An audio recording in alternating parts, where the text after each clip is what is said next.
निवडणुकीच्या रणधुमाळीतील आपले प्रचार प्रमुख राज्याचे माजी मुख्यमंत्री आदरणीय मोठ्या संख्येने या ठिकाणी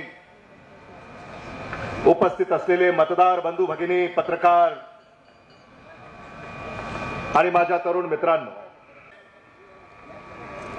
येत्या 15 ऑक्टोबर रोजी विधानसभेच्या निवडणुका होऊ घातलेल्या आहेत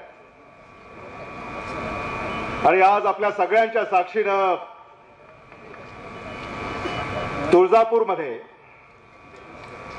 भारतीय राष्ट्रीय काँग्रेस पक्षाच्या प्रचाराचा नारळ आपल्या सगळ्यांच्या साक्षीनं वाढवण्यात आलेला आहे।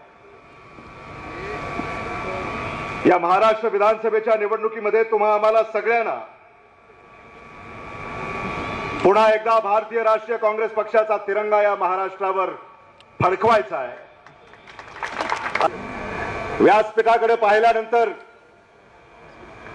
खऱ्या अर्थाने या महाराष्ट्राला न्याय जर देऊ शकत असेल तर भारतीय राष्ट्रीय काँग्रेस पक्षाचे हे सारे नेते जे व्यासपीठावर विराजमान आहेत हेच या महाराष्ट्राला न्याय देऊ शकतील, हे पुन्हा एकदा आवर्जून मला या ठिकाणी नमूद करावंसं वाटतं।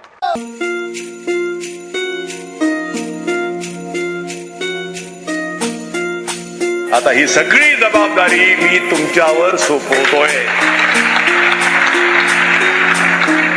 आणि म्हणून त्याच जिद्दीनं, त्याच तयारीनं आपण सर्वांनी कामाला लागावं एवढं सांगतो।